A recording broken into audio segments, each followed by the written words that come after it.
Hello students, आज की इस वीडियो में हम पढ़ेंगे क्लास 9th का हिंदी मीडियम का हमारा चैप्टर चल रहा था कार्य तथा ऊर्जा।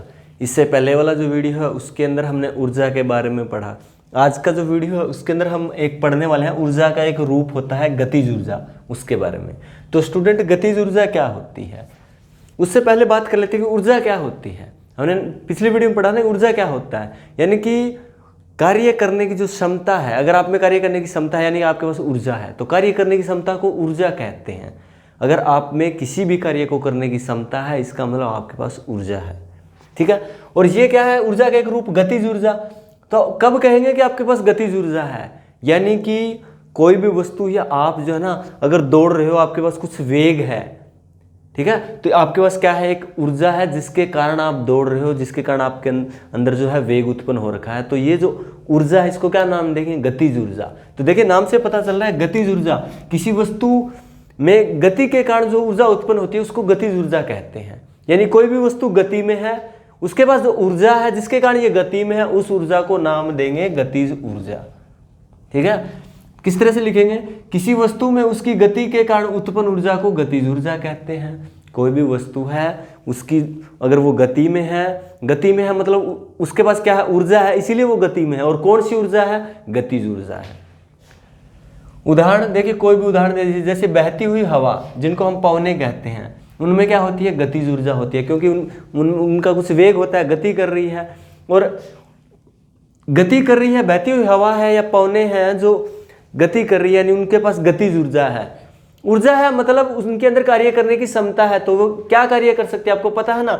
जो पवने होती है, जो पवन चक्कियां होती है, पवन चक्कियां वो कैसे चलती है, तेज, जहां तेज पवने चलती है उस क्षेत्र में पवन चक्कियां लगाई जाती है और विद्युत उत्पादन किया जाता है ना। तो पवन चक्कियों में क्या होता है, बड़े बड़े पंखे होते हैं, वो घूमते हैं। और कैसे घूमते हैं, जब पवने उनके साथ आके टकराती हैं। तो पवने जब उनके साथ टकराती है तो पंखे घूमने लगते हैं, यानी कि वो पवने क्या कर सकती है, उनके अंदर कार्य करने की क्षमता है, वो काम कर सकती है। क्या काम कर सकती है, पवन चक्की को घुमा सकती है, जिसके कारण आपका जनरेटर या टरबाइन घूमेगा और विद्युत का उत्पादन होगा। तो इसी तरह से जो भी चीजें गति में होती है ना, उनके पास ऊर्जा होती है, कार्य करने की क्षमता होती है, और उस ऊर्जा को नाम देते हैं गतिज ऊर्जा। तो उदाहरण दे सकते हो, बहती हुई हवा है, चलती हुई गाड़ी है, बाइक है, या कोई दौड़ लगाता बच्चा है, कोई खिलाड़ी दौड़ रहा है, कोई फुटबॉल जो है गति कर रही है, बॉल गति कर रही है। जो भी चीजें गति कर रही है, अपने आसपास देखिए, जो भी चीजें आपको गति करती हुई नजर आ रही है ना, उनके पास एक ऊर्जा है जिसको नाम देते हैं गतिज ऊर्जा, यानी कि उनके पास क्या है, कार्य करने की क्षमता है। इसके बाद है गतिज ऊर्जा का सूत्र, यानी कि अगर गतिज ऊर्जा है तो उसको, किसके पास कितनी गतिज ऊर्जा है, किस तरह से कैलकुलेट करेंगे, कैसे निकालेंगे, गतिज ऊर्जा का सूत्र पता होना चाहिए। क्या सूत्र होता है, गतिज ऊर्जा, इंग्लिश में इसको बोलते हैं काइनेटिक एनर्जी, इसलिए आपको कई जगह पे सीधा K.E लिखा मिल जाएगा, यानी काइनेटिक एनर्जी, यानी कि गतिज ऊर्जा। ठीक है। तो काइनेटिक एनर्जी या गतिज ऊर्जा का सूत्र होता है 12 mv²। तो ये 1/2 जो हाफ है, ये तो क्या है, एक अंकीय मान है। m क्या है, m है गति करती हुई वस्तु का द्रव्यमान, यानी कि जिस वस्तु की गतिज ऊर्जा की आप बात कर रहे हो ना, उस वस्तु, जो वस्तु वेग से चल रही है, जो वस्तु गतिमान है, उसका जो द्रव्यमान है ना, वो m है। ठीक है। गति करती हुई वस्तु का द्रव्यमान है m, और v क्या है, v उस वस्तु का वेग है, जितने वेग से वो वस्तु गति कर रही है। अगर आपको उस वस्तु का वेग और द्रव्यमान पता है तो उसके पास कितनी काइनेटिक एनर्जी है आप कैलकुलेट कर सकते हो इस फॉर्मूले से, इस सूत्र के द्वारा।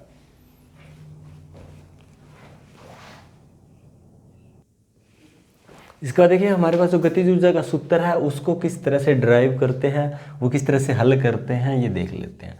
तो सबसे पहले आपको बता देते हैं कि जो आपके पास गतिज ऊर्जा है ना, यानी कि ये कोई वस्तु है, ये गति कर रही है, v इसका वेग है।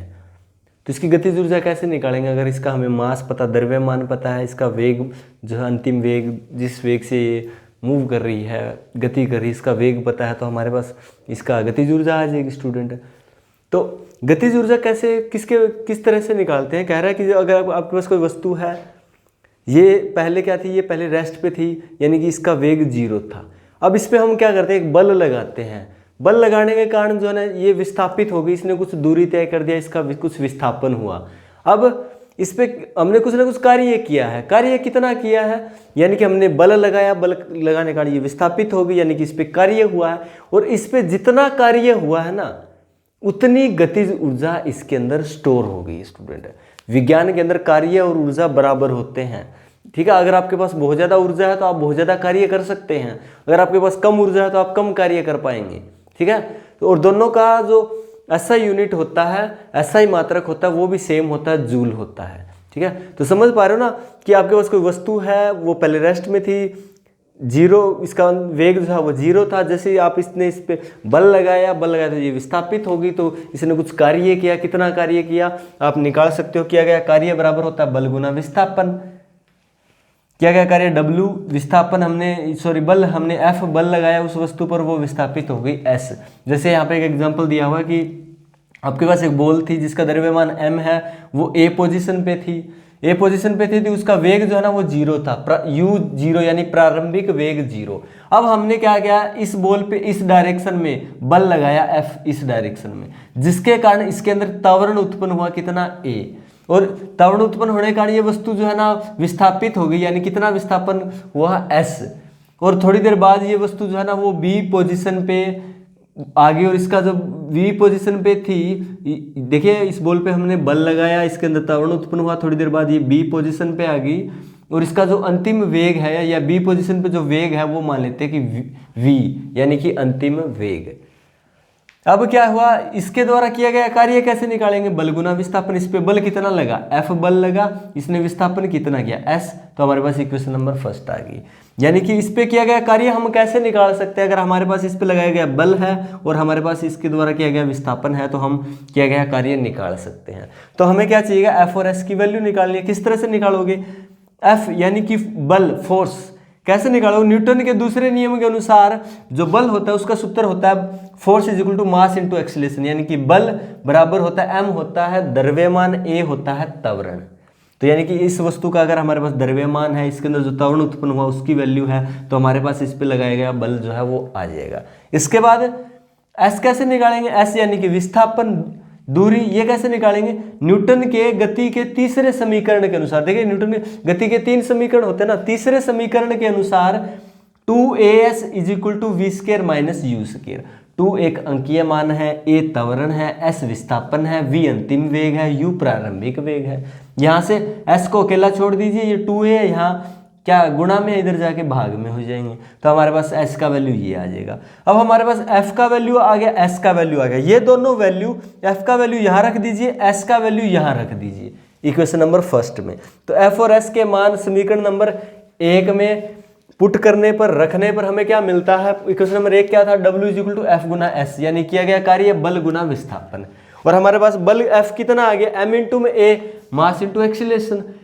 S कितना आ गया, S का वैल्यू ये रहा, ये वैल्यू उठा के यहाँ रख दीजिए। अब यहाँ देखिए A से आपका त्वरण से त्वरण नीचे कैंसिल हो जाएगा, आपके पास बचेगा m v square minus U square upon में 2। और यहाँ देखिए u कितना है, u 0 है, और v कितना है, v है। तो आप देखिए u ये इसकी जगह 0 हो जाएगा, ये 0 होते आपके पास बचेगा वर्क डन, यानी कि किया गया कार्य बराबर हाफ mv स्क्वायर। ठीक है, m ये यहाँ आ जाएगा, हाफ ये आगे आ गया, और ये 0 हो गया तो बच गया v स्क्वायर। तो किया गया कार्य, इस पे कितना कार्य किया गया कार्य आ गया आपके पास हाफ mv स्क्वायर। और अभी मैंने बताया जितना इस पे कार्य किया है ना, उतनी उसके पास गतिज ऊर्जा आ गई। तो यहाँ पे हम किया गया कार्य बराबर रख सकते हैं गतिज ऊर्जा, यानी काइनेटिक एनर्जी के, यानी हमारे पास गतिज ऊर्जा आ गई कितनी, हाफ mv स्क्वायर। तो इस तरह से हम गतिज ऊर्जा का जो फॉर्मूला है वो हल कर सकते हैं। और आपको पता है साइंस के अंदर कि आपका जो ऊर्जा होती है ना, ऊर्जा को ना तो हम बना सकते हैं ना इसको नष्ट कर सकते हैं, एक रूप से दूसरे रूप में बदल सकते हैं।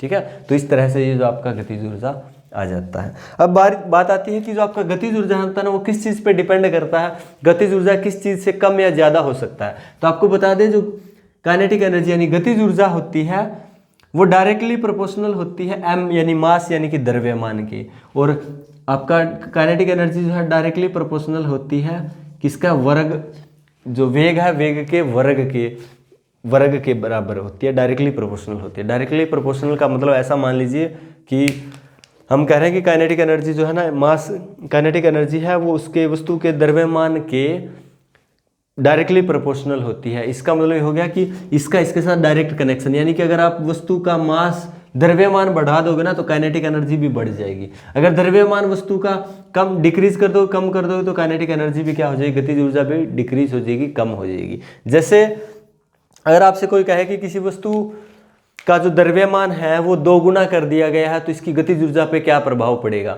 यानी कि अगर आप द्रव्यमान 2 गुना कर रहे हो यानी बढ़ा रहे हो ना, तो ये गतिज ऊर्जा भी बढ़ जाएगी। कितनी? 2 गुना हो जाएगी स्टूडेंट, पहले की 2 गुना हो जाएगी। समझ रहे हो इस बात को? अगर पहले 10 थी तो अब 20 हो जाएगी।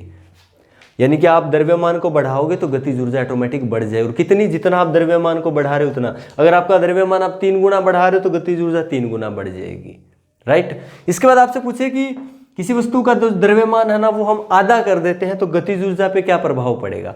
तो अगर द्रव्यमान को आप हाफ कर दोगे, आधा कर दोगे, तो गतिज ऊर्जा भी आधी हो जाएगी, ठीक है। तो आप बता सकते हो कि अगर इसको जितना कम करोगे गतिज ऊर्जा भी उतनी ही कम हो जाएगी। इसके बाद आते हैं गतिज ऊर्जा जो है ना वो डायरेक्टली प्रोपोर्शनल होती है, यानी कि वस्तु के वेग के वर्ग के बराबर। यानी कि अगर आप वस्तु का वेग जो है 2 गुना कर देते हो तो गतिज ऊर्जा भी बढ़ जाएगी। और कितनी बढ़ जाएगी?